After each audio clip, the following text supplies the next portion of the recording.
8 a.m. If you're looking for a full or part-time sales position and you have radio, TV, or print media experience, KCAA has a great opportunity waiting for you that pays the highest commissions in the market. KCAA is the only station in the IE that broadcasts on 3 frequencies, so advertisers receive 3 ads for 1 low rate. This makes KCAA a must-buy for every local business. If you're interested in a sales position with us, email ceo@kcaaradio.com. It's time to make the Tri-City Center in Redlands a regular part of your weekly shopping experience. Tri-City is home to a wide assortment of quality businesses, including the all-new Ocean Aquatics. Check out their variety of exotic tropical fish, along with fish food, accessories, and tanks of all shapes and sizes. The Tri-City Center is located just off of Alabama and the Tennessee exits in Redlands. Visit the Tri-City Center today and find out why it's called the Mall with a Heart. Thank you, Inland Empire, for listening to KCAA Radio.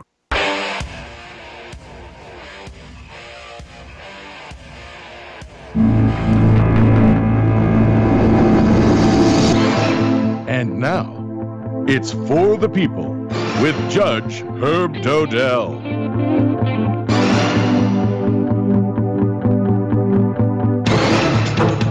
Okay, good afternoon, ladies and gentlemen. You know, we try very hard to be diverse in this show. The last week we had drunk driving. The week before that we had domestic violence. We've had Roger Stone. We've had a lot of different subject matters. But I like to look at the news because it sometimes provides a very good source of information. Because the show is combined information, guidance, stories, spirituality. We try to mix things up. And because of what's going on right now in the world, all those people who are killed in New Zealand, everywhere you read about it, there's somebody's getting killed, a mass shooting, a mass this and a mass that. And it's really terrible. We don't seem to be in control. And I went back and I said to myself, I was thinking about the interview we had with Roger Stone maybe a month ago or so, and we were talking about the book 1984. For those of you who haven't read that book, you should, because it is a portend of the potential future that we're facing. Now we have this terrible conflict between the freedom to do and say whatever you want versus some degree of governmental control. That's what a restraining order is about. And for those of you who haven't heard the show before, I was assigned to restraining order court for about 5 to 6 years. I can't remember exactly how much, but between 5 and 6 years. And one of the things that we had to face was the regulation of people's conduct. And if that conduct met certain standards for control or not.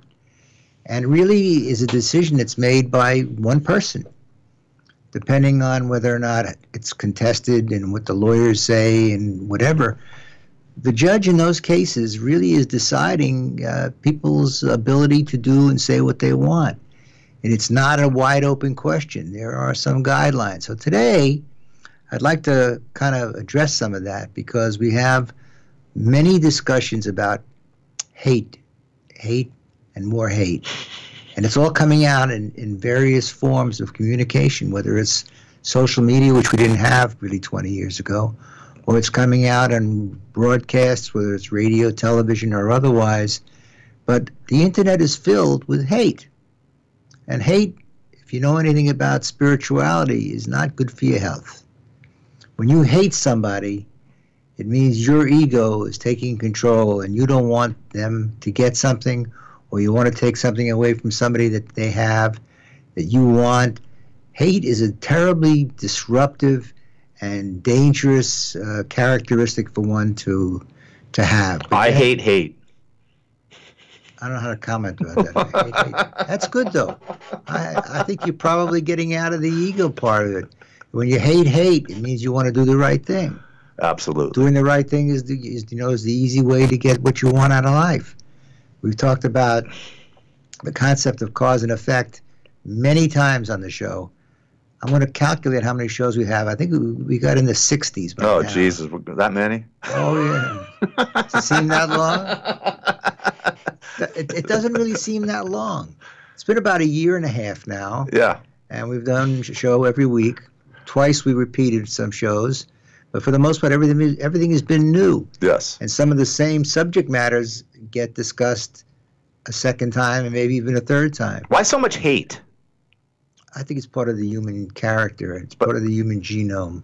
But it wasn't like that 30 years ago, 40 years ago. Well, not really. I mean, I talk about this on my radio show too, called Control Chaos, 8 to 9 a.m. Monday through Friday here on KCAA.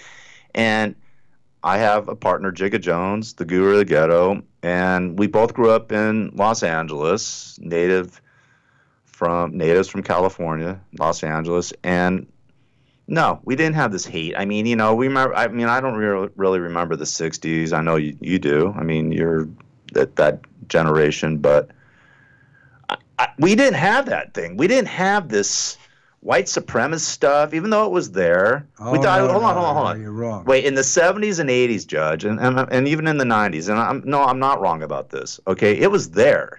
Okay, it was there, but we thought they were a bunch of clowns. We thought it was a big joke. Okay, especially growing up here in Los Angeles, we didn't experience that.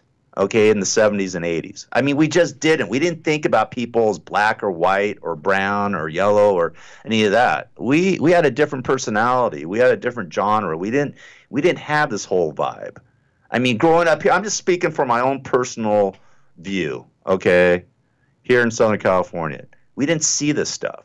We didn't hear about it. We thought the KKK was a bunch of jokers, a bunch of clowns. The white supremacists, the skinheads, we thought they were a joke. We didn't get involved in all this back and forth. And I think what's happening in our society is, this social media stuff. I agree with you about social media. But I think if you look back in history, you're going to find. Well, of course, I'm looking in history, but I'm talking about the prevalence of it now. It seems like every week, every day, every other day, somebody's hating on somebody else, or somebody's shooting up somebody, or this rhetoric that's going on in our society in the last 15 to really the last 15 years is just out of control. And I'm just saying, we did not think of people like that. We were thinking about partying and having a good time and who had the best drugs and who did this and having fun and enjoying our lives.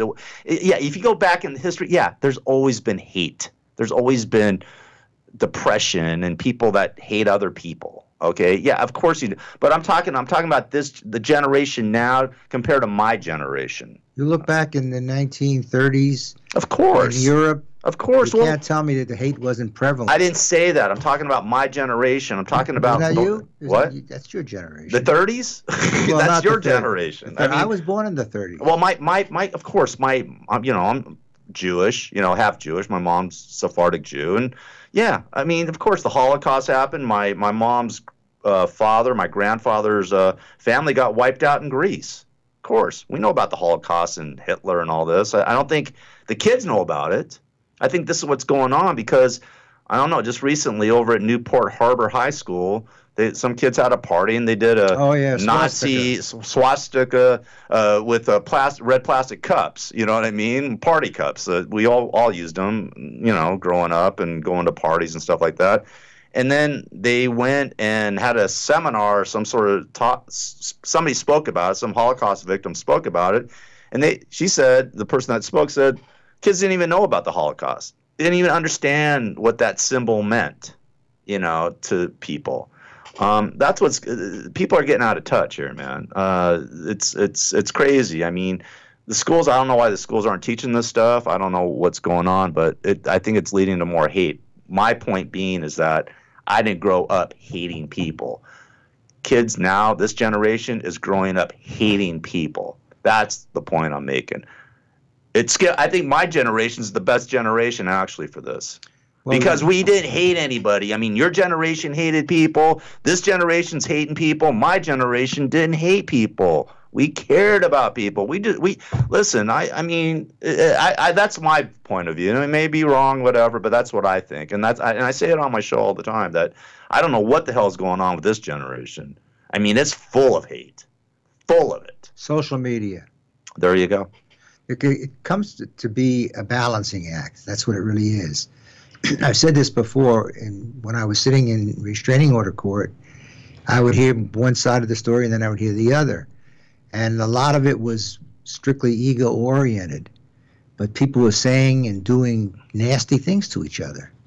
And we've talked about some of those cases that I had, the lady with the gun on the floor with the bottle of beer, and people attacking other people in streets and alleyways and in homes. We hear all those cases all the time. I must have heard hundreds of. But is that racism? Kind of I mean, we're talking about. No, that's not. That's right. That's a personal animus. I think we're talking about racism here. I mean, you're talking about both. They're two separate subjects. No, I know, but I'm saying that's more. I think that's more the more racist society in the last 15 years than. Anyways, when I was growing up, we weren't racist. We were just going to have a good time. But we can talk about. We'll talk right after the break. All right, cool. It is For the People of Judge Herb Dodell. Get his book. It's republished? Yes, last week. Last week. You can get it on Amazon, From the Trench to the Bench, and it's about spirituality and all sorts of cool things. All right, we'll be back after this.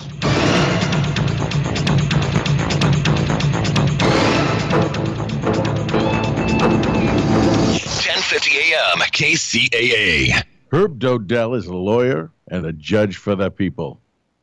Having served as a Superior Court judge, presiding over more than 9,000 cases, he has witnessed firsthand how complicated and corrupt the legal system can be. His goal is to show how things really work in the legal system so that people can navigate the legal system in the best way for them. Many people often feel marginalized by the legal system and are uninformed about how to proceed when unfortunate circumstances arise in their life. Judge Herb will pull back the curtain, lift the veil, so people can truly understand their rights, have access to top legal personnel that they can trust, and have knowledge about how things work so they can make better choices. Judge Herb isn't just knowledgeable. His integrity and spiritual values are truly what make him different. He cares about democratizing access and information for all and desires to turn on the light so the people, you, can benefit. For more information, email the judge at askjudgeherb@gmail.com. That's askjudgeherb@gmail.com.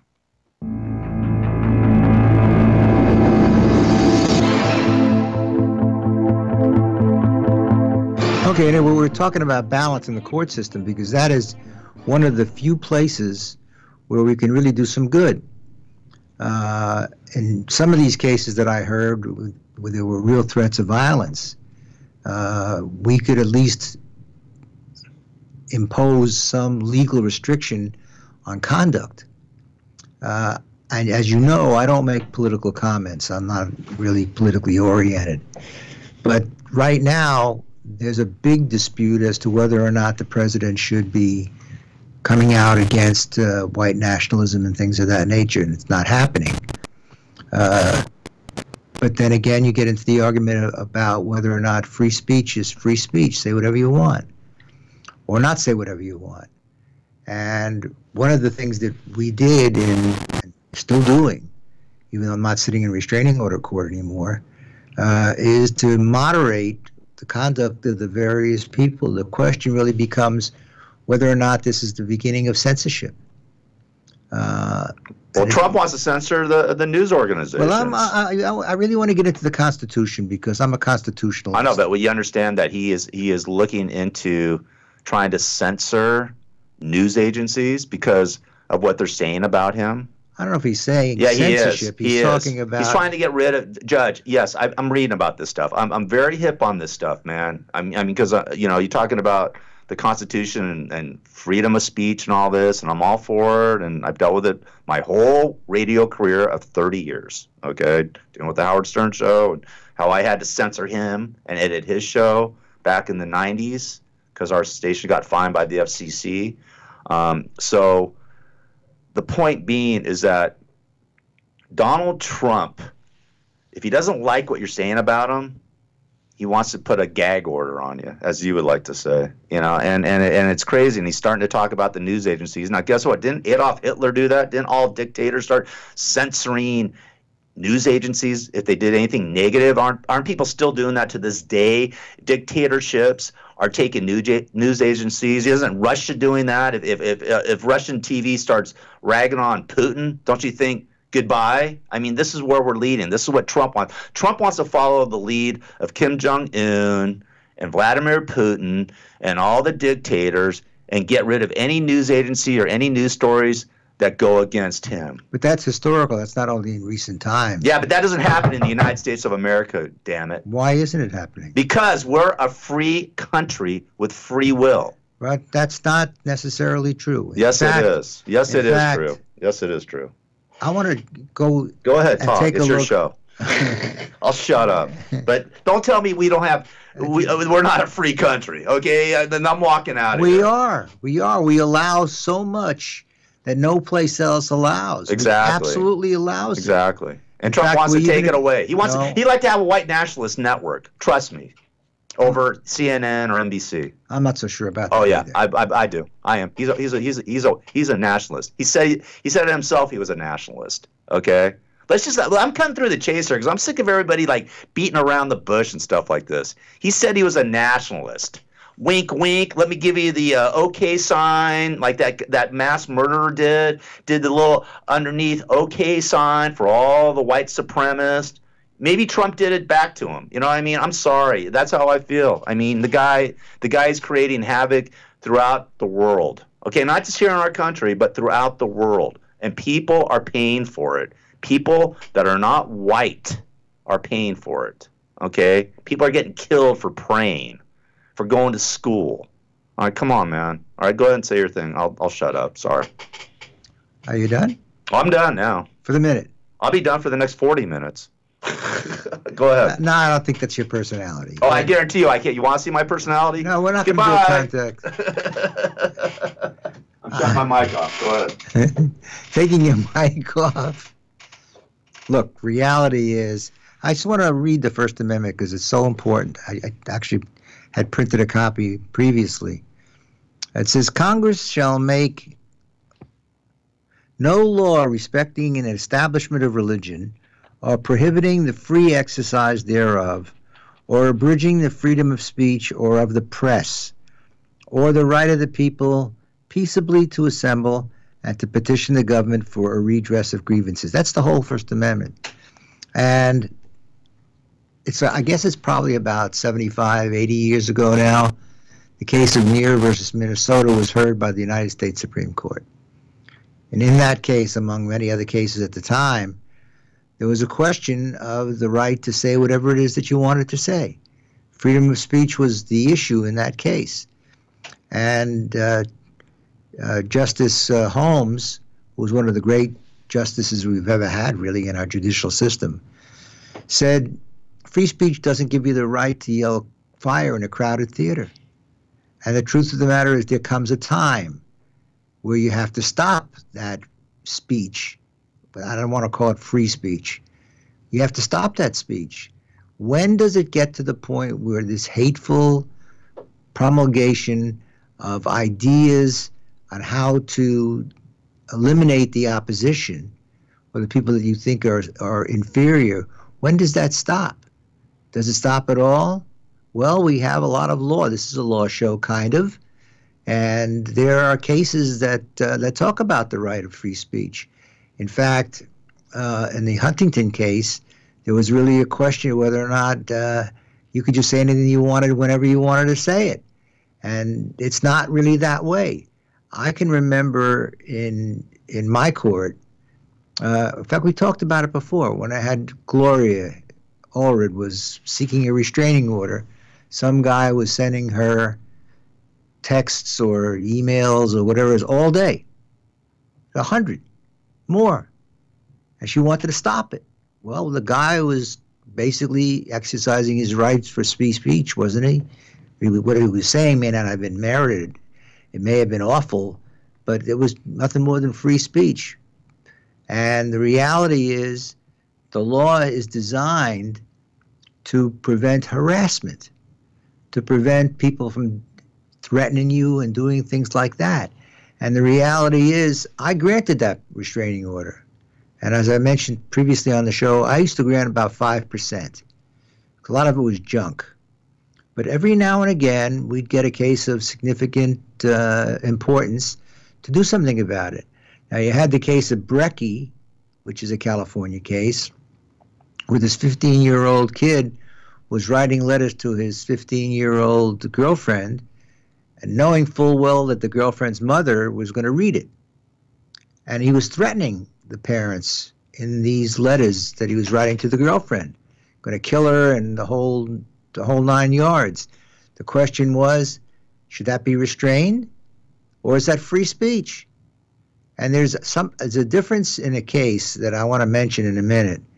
The court prohibited him from communicating with the girlfriend, considered the action to be harassment, threatening, and whatever. So you have to look at what's the motive behind the speech.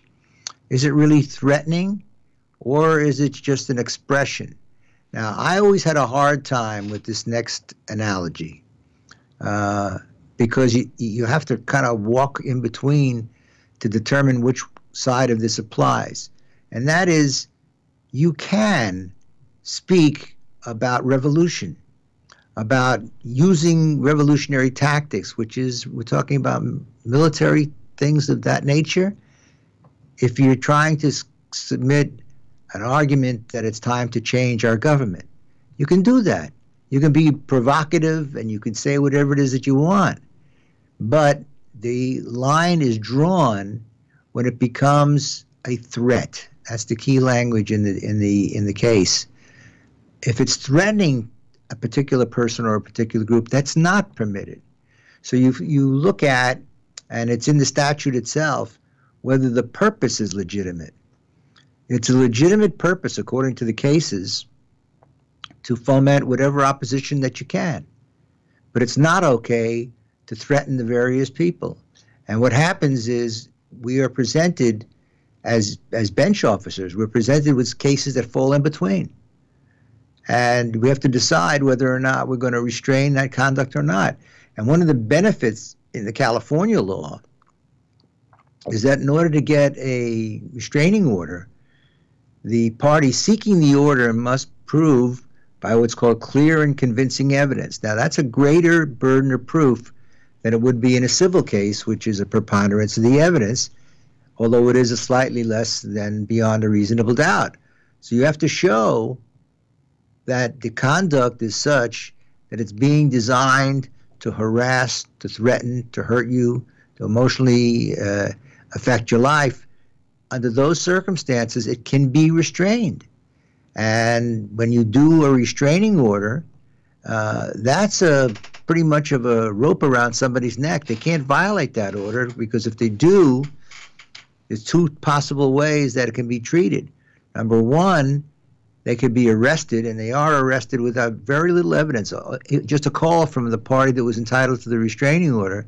That's all you have to do. Call the cops. He's here. He's within 50 yards of me. Period. Then they arrest him. That's the way it works.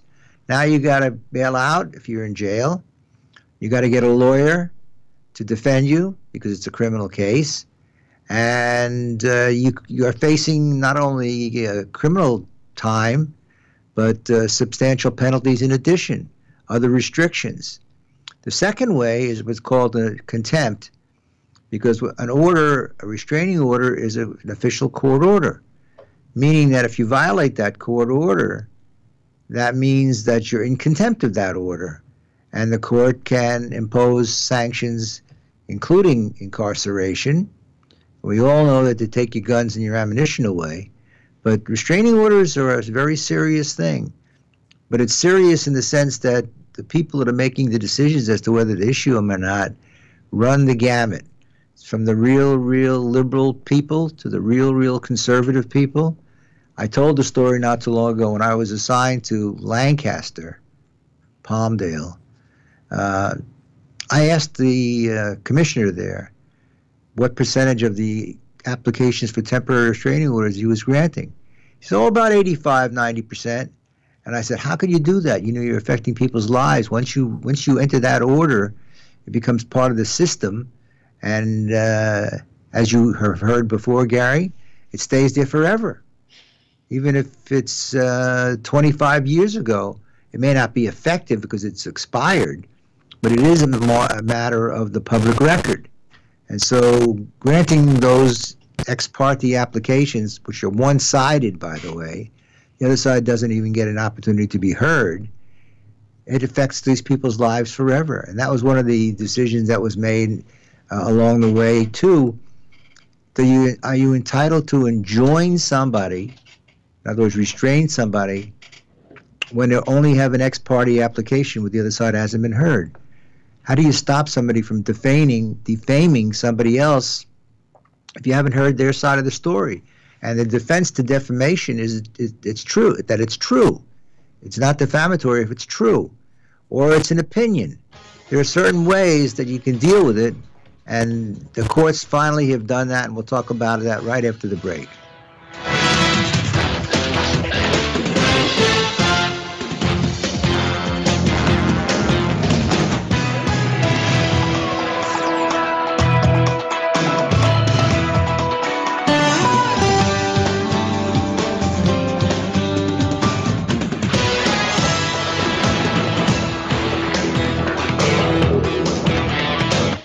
NBC Talk Radio, 1050 AM, KCAA. In his book, From the Trench to the Bench, Judge Herb Dodell demystifies the legal system, including both civil and criminal, the lawyers, the judges, and the process. As a judge, former deputy district attorney, and criminal defense attorney, he knows the legal system. He has the inside information that you need to pick a lawyer, and he's here to give it to you. No matter what you're facing that makes you think you may need a lawyer, Judge Herb will shed valuable light on your situation and reveal your best options and many secrets of how the judicial system actually works. To find out more about how the legal system really works, you can get your copy of Judge Herb Dodell's eye-opening book, From the Trench to the Bench, at Amazon.com.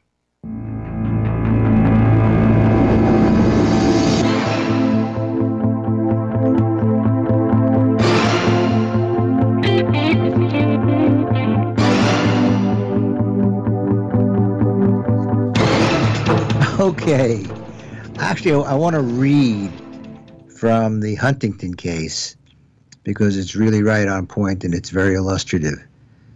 It says the court determines the petitioner's credibility by explicitly distinguishing, quote, between political hyperbole, which is protected, and true threats, which are not. A communication need not specify who would carry out the threat to qualify as a true threat. The fact that a threat is subtle does not make it less of a threat. An apparently serious threat may cause the mischief or evil toward which the statute was in part directed, in light of the entire context and under all the circumstances, including prior violence by third parties. That said, endorsing, encouraging, or even advocating the violent action of others is protected, but threatening a person with violence is not. And it talks about, it says the speech or conduct actually caused substantial emotional distress and would cause a reasonable person to suffer substantial emotional distress. A knowing and willful course of conduct used to annoy, ridicule, and threaten, this is the case of Brecky, the mother, had served no legitimate purpose and would cause a reasonable person to suffer substantial emotional distress is justified. So the reality is it's a balancing act.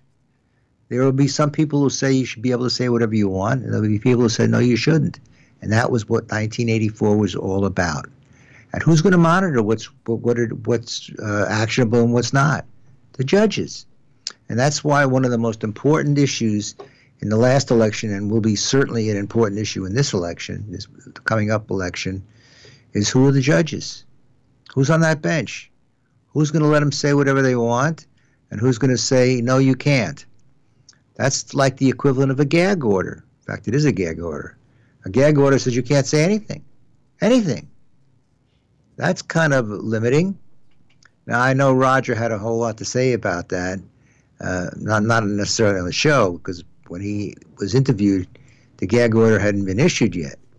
But the fact of the matter, a gag order is basically, if you say something, I'm going to arrest you, and you're going to go to jail. And that's exactly what Roger was facing. That's why I'm not saying anything. But you put your earphones back on. But that's okay. The fact of the matter is, you do pretty much say whatever you want. I've listened to your show. Nobody's restraining you from anything. I'm surprised somebody hasn't come after you and said he shouldn't be allowed to say those things. Oh, they have. They have? Sure. Yeah, I've had people come after me or complain to the station about some of the stuff I've said. I don't care. Too bad. Complaining to the station. Well, last week, was it last week or the week before? In describing something, I referred to it as bullshit. Bullshit, right? Oh, here we go again. But you know what? I listened to the show. They didn't bleep it out. Oh, well, great. They weren't there on the board to do it. But the bottom line is somebody's back there saying you should or should not be able to say whatever it is that you want to say. It's a descriptive term. I've never really been able to put my arms around efforts to stop people from swearing. I think it's mainly crude. We have a friend who swears every fourth word. And I find it distasteful, but she certainly has the right to say whatever she wants to say. Let me ask you a question. Go ahead. Why are swear words or words like that distasteful? I mean, it's a part of our language. Everybody uses them. Whether you're the highest of high or lowest of lows, people use these words. I don't find them distasteful. I think it's an expression of how you feel. And I just don't understand why people get offended by words and things like this. It's so ridiculous. Well, I'm not offended by it. Well, I mean, people, I'm not saying you. You find it distasteful, though. I mean, you think it's lower. It lowers you, right? Come on. Yeah, it's classless. Classless. That's what you think. See, I don't think that way. I don't think it's classless. I just think it's an expression of how people feel. If you go on and on and on about it, and swear every other word, and that's all your vocabulary is about, then maybe it can make you a little uneasy or going like, why doesn't this person have a better vocabulary? All right, but I don't find it offensive. I don't find it low. You're lowering yourself. Well, first of all, over it. I don't understand it. I was never a prude, and I was never really in favor of limiting a lot of things. But I've seen some of these shows. Live shows mainly, Vegas-type shows, where every fourth word is a swear word. To me, it doesn't explain anything. It's just there for effect. But Richard Pryor was one of the greatest comedians of all time. And every word out of his mouth, every other word was... Don't say it. Well, I can't say it, but it was a swear word. So, I mean, I love Richard Pryor. George Carlin, another great comedian, very, very smart and intelligent. He was a great comic. And he cussed and talked about the 7 words you can't use on radio, you know. And I mean, it's just, I don't know, man. I just find it sort of stupid that people get offended. Well, you're lowering yourself because you're using swear words. I swear a lot. I mean, I do. I just don't do it on the air. You know, years ago, you couldn't say hell. Oh, I know. Because that was forbidden. Oh, please. Because the religious people didn't want to create any form of energy by using that word to connect with what it is that they were talking about. Oh, yeah, but then in the church, you know, what they're doing, the priests are doing don't use the word hell, but come over here, little boy. Come on, man. It's so hypocritical. This whole society. I don't know why I'm on such a tangent today, but it's just everybody's such a hypocrite. Everybody's such an effing hypocrite in this society that nobody is real. Nobody can't speak their mind. Nobody always little hidden things and agendas and messages and secrets. It's all a bunch of crap. I just find it so ridiculous. No, but if you look at the law, it talks about legitimate purpose. That's a very, very strong requirement in restraining order cases. Now, we're still on restraining orders. I'm distinguishing from domestic violence, and I'm talking only about adjusting people's conduct. Yeah, I'm still on restraining orders because I really believe, not because I was sitting in that court, I really believe that that's a great way for the government to, I don't want to necessarily use the word monitor, but to at least adjust what's going on out there in the real world, because we have rules, we have guidelines, and we're not the government, so to speak. We are the government, kind of. So you think a restraining order is going to stop somebody from doing something? Yeah, I do. In fact, it's going to upset them more. The person that's getting the restraining order on whoever it is going to hate that person even more. And if they flip out like most people are doing nowadays because they have no self-control, that it brings up even people like this guy that shot all those poor Muslims in New Zealand, or the place in Pennsylvania, Pittsburgh. In Pittsburgh, whatever. Well, Pennsylvania is a part of Pittsburgh, or Pittsburgh is a part of Pennsylvania, but the temple and all. I mean, it just brings out hate, man. I mean, I'm sorry. I mean, I don't know. You may have a different vibe on it. I think maybe the thing that you thought about with the law, that maybe it could help with the law and get rid of guns on some of these yahoos, is a good thing. Well, I actually I'm pushing that again because it seems to be such a current subject. The fact of the matter is that if judges who are neutrals, truly neutrals, find that there's instability on the part of a particular person and that they represent a risk or a threat, because that's the language of the statute, threat, then they shouldn't be allowed to have a gun. And sellers shouldn't be able to sell it to people who are on a database that shows that a restraining order has been issued against them because they have violent propensities. I always thought that was a great way to at least limit people who shouldn't have guns from having guns. It's a start. Well, but you know what? The truth of the matter is, I've spoken to 2 senators' executives, 1 senator personally, police department chiefs, city officials, and you know how far we've gotten with the idea? Zero. Yeah. Exactly right. You know why? 3 letters. NRA? Thank you. No, but the NRA is not what it used to be. Oh, please, Judge. Hold on, Judge. Seriously, you really think so? Yes, they spend billions of dollars lobbying. They don't have as much as they used to. Oh, they have plenty, man. They have plenty of dough, man. Plenty of do-re-mi, and that's what they do. They spend it on, if you go against us, we're going to back a candidate, and we're going to put all our resources for that candidate. Okay, that's right. Exactly. So don't tell me they have tons of resources. They have tons of money. You think it's unique to that? Yes. Look I think the NRA is a huge. I think it's 75% of it. Yeah. Yeah, I do. I think the NRA has that much control over, just like the big pharma companies have so much control. Why don't we do anything about the opiate crisis? Why do we still have opiates out there on the market where they just give them out willy-nilly? Because the doctors are getting paid off by big pharma to prescribe the stuff. Okay, I'm just being honest here, man. I mean, we're a corrupt government. Okay, the government is totally corrupt. It is. The congressmen, our senators, they're corrupt. They don't give a damn about us. I love, and you think they care about, how about when I love the fact when I'm at a ball game or when they do a State of the Union address or whatever, they always wheel out a veteran, okay? And everybody stands and applauds, gives them a standing ovation. Do they do anything for our veterans? They come home with PTSD. They don't have jobs. They don't get any help. We just throw them into the trash bin. Okay, so our society is screwed up. I mean, it's a rigged system, and even Roger Stone said it was a rigged system. It's a rigged system.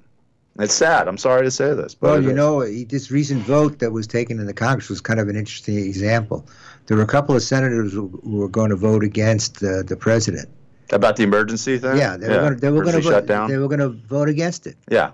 They were going to support the resolution disallowing the emergency. They had already said so. Right. One of them even wrote an op-ed story about it, but he's running for re-election. Exactly. And there's a couple of congressmen in his district who are reasonably potential opposition candidates against him. And those candidates were being supported by one particular group. And so, therefore, this guy flipped. Exactly. And all of a sudden, he was against the resolution. I think there were 2 of them that did that. Both of them were up for re-election. Right. Well, listen, man, that's what it is. But it gets into, I was thinking about you this morning because you at one time mentioned about term limits. Yes. We had this discussion about term limits. Yes. For it. I'm not so sure I'm for it or against it.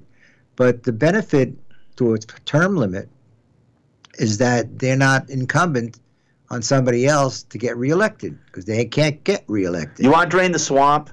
Put on term limits on these congressmen that have been there for 30, 40 years and been paid off. You know what I mean? And these senators that have been there and get paid off by Big Pharma and the NRA and all these other lobbyists, the insurance companies, all this. I mean, it's never going to change, man, until, you know, it's just not. It's just term limits. You think term limits is going to change that? Absolutely. You put 10, you know, and I said it, you put 2 terms with senators, that's 12 years, and 5 terms for a congressman, which would be still 10 years. That's plenty, okay? You're there for 10 or 12 years. You can move on with your life. And then you get a turnover, you get new blood in there, fresh faces, and our society evolves like it should instead of being stagnant. And that's why everybody's upset, because it's a stagnant society, same old thing. But if you're looking at the other side of the coin, which we always try to do, go ahead. The fact of the matter is some of these people who have been there for so long have earned a credibility for doing good things over that period of time, and you cut them out. You cut out somebody who might be doing a very good job and might be totally dedicated. You know, I've always mentioned. Okay, let's take a break and we'll talk about it after All the right. break. All right. KCAA. Did you ever meet a lawyer that was for the people? Someone who had the best interests of the people at heart? Herb Dodell has been a lawyer for more than 50 years and has been a Superior Court judge for 9 years, having presided over more than 9,000 cases. In this show, he will reveal the secrets of how things really work in the legal system, so you can maximize your position and benefit most when you're in trouble and need someone on your side to simplify the process for you. For more information, email the judge at askjudgeherb@gmail.com. That's askjudgeherb@gmail.com.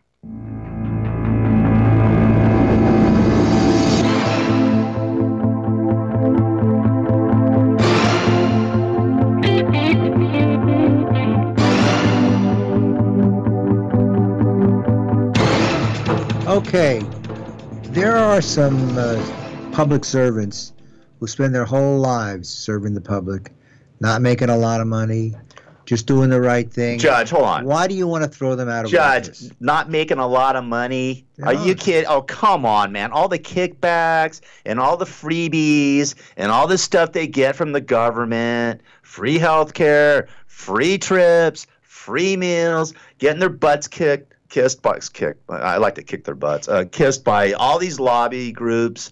Come on, man. Don't tell me they're not living the high life. If they were not making money and weren't living the high life, they wouldn't be in there for 20, 30, 40 years. They go back to their law practice, or they'd go work for one of these lobby companies or whatever it is. I mean, come on. They're making tons of money. Come on. It's a rigged. You don't think it's a rigged system? You really don't think the government? It's a rig. You don't think this government is rigged for people with wealth and money? You mean getting and into power? college? You mean getting into college?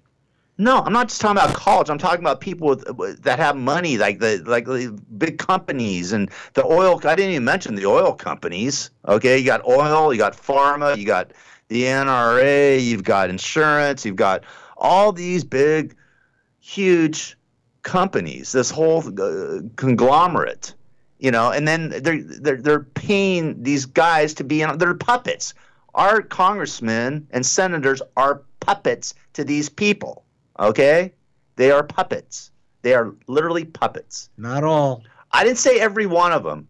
The majority. Okay? Why I would like term limits is, and you're saying, oh, well, you'd kick out the good people. Well, guess what? You know, everybody's got to retire. Even Michael Jordan had to retire. Kobe Bryant had to retire. LeBron James is going to have to retire. Even the greatest have to retire sometime. Okay? To move on. For other players to become great. Okay? So why couldn't that be with our government? Why can't we have, okay, man, you know what? And they can be consultants or something like that. You know, they can be on the sidelines and help society out they want. They won't be out there. I guarantee you do this. These congressmen, just like Obama, okay, and George Bush, you ever hear hide nor hair from these guys? No, they're like, hey, man, I did my 8 years. You know, I did my time. Okay, I'm done. You know, they're not going to go out there and help our society. Has Obama helped our society since he left office? Has Bush helped our society since he left office. I haven't heard a damn thing from either one of them. The Clintons did, but then they were getting kickbacks supposedly and making money on their foundation. So come on, man. I mean, it's time for change. We need change, constant change. The greatest players, the greatest athletes have to retire at one point. Why do we have to have 30, 40 years of congressmen or senators? I don't get it. I guess you're in favor of term limits. I'm just in favor of you want to drain the swamp, man. That's how you drain it. You're not going to drain it by Donald Trump saying it. What did he do? He didn't drain the swamp. He didn't do a damn thing about it. What's he done? All he does is have a turnover like no one's business. I mean, I've never seen a president have so much turnover. Have you seen any president have a turnover like maybe Nixon? I'm not sure that's an accurate criteria for deciding whether somebody's good or bad. I'm not saying that. I'm saying that what I'm trying to say is that he's not a stable person either. He's not draining the swamp. He's not stable or has stability. This guy's I don't know, man. I'm just so sick of I'm tired of Trump and his tweets and all he did over the weekend and ripping on John McCain. And I mean, he's ripping on John McCain. He's dead, for Christ's sake. I mean, still on John McCain. That's what he did. 29 tweets on Sunday. The guy tweeted. Sunday, I'm sitting there. It's St. Patty's Day. The guy needs to drink a little bit. He never drinks. He needs to have a Nixon martini. I mean, Roger Stone should mix him a Nixon martini. Well, George Conway sure took off after him.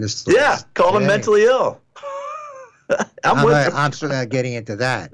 But the fact of the matter is, when people make decisions that other people don't like, they say nasty things about them. It's just the way politics works. That's life. Doesn't mean it's true. Doesn't mean it's true. That's life. But the people that really dislike this president have been after him since day one, no matter what it was that he did or said. Now, that's not to say that I would ever condone some of the things that he's done and said, but the fact of the matter is this has been a hunt to get this guy from day one. And if it had been a Democrat and Hillary Clinton had been in there, they'd still be talking about the emails. Of course. I mean, it doesn't matter what side you're on. It's fodder. It's what they do whenever there's an opposition. That's too bad that we're not civil. Like I heard a discussion in the House of Commons in London today, and one group was saying certain things that were not acceptable to the others, but they're calm about it. They say, whatever it is that they say, but they're civil about it. We're not civil about it. Yeah, politics here is such a nasty, dirty game that almost anything goes, and that's why I'm sometimes surprised by this friend of mine who's about as even-keeled as you get. Doesn't seem to get bothered by any of it. He's been there for a long time. So it depends on who you're talking about or who you're talking to. The fact of the matter is they're after this guy, and they ain't going to give up no matter what it is till they get him. Let me ask you a question. Do you think he sort of set himself up for that? Because everybody was willing to give him a chance. Yeah. Okay. I don't agree with the approach. I really don't. I think you get more with honey than you do with vinegar. This guy, he would pour vinegar on the honey. Okay, if you gave him honey, he would pour vinegar on it, which he's done. I mean, he even attacked his own people how about when he was running for president? Lion Ted, Little Marco, Loeb Jeb. I mean, now he's going to be calling probably creepy Joe Biden when he started. I mean, the guy, a crooked Hillary. I mean, it's Roger Stone's playbook. I get it. When Roger was here, I had read his book. For those of you who hadn't heard the show, I read Roger's book. He does exactly what Roger says you should do. Okay. And Roger got it from Roy Cohn.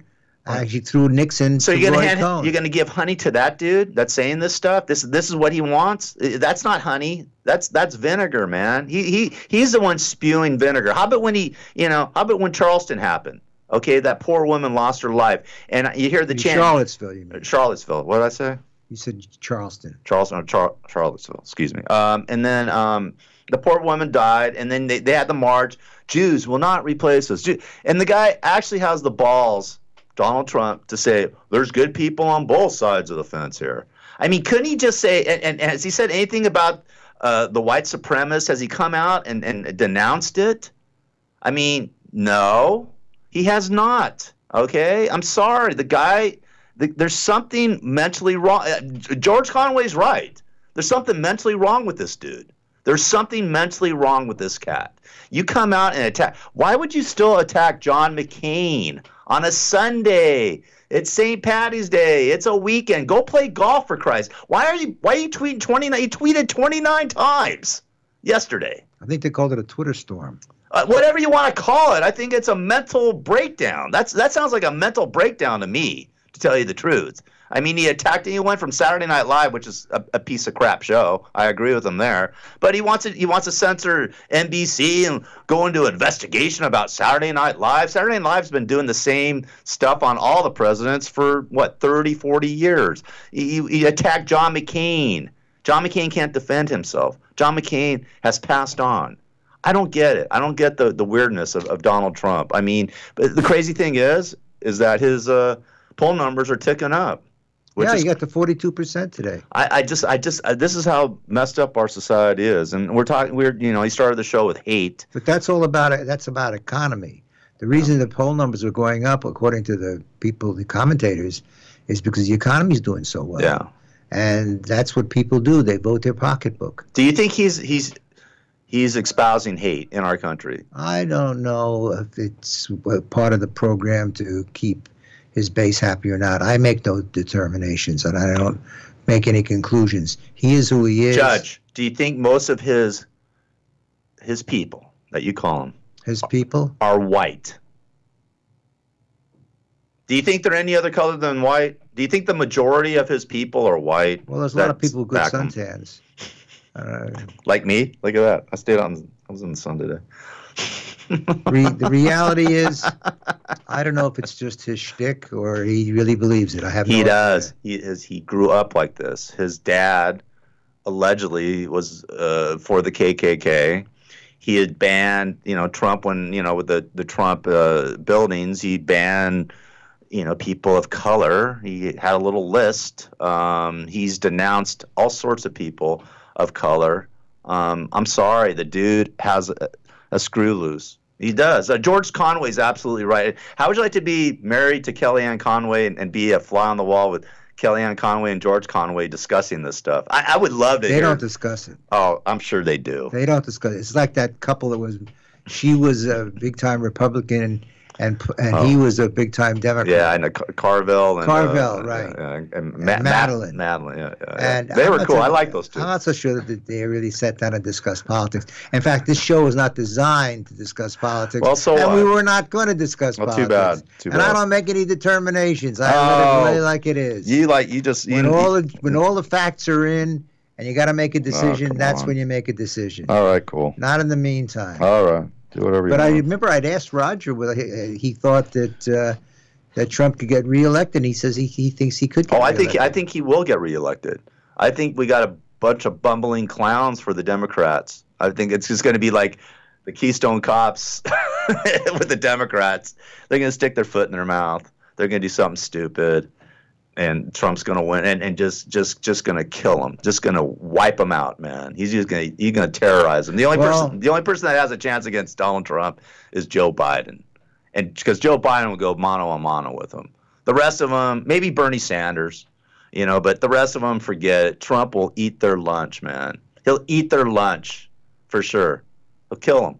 So we're going to probably have Trump unless the Mueller investigation shows something. And by the way, I don't think it will. Well, God, you're just so full of. Did you vote for Trump?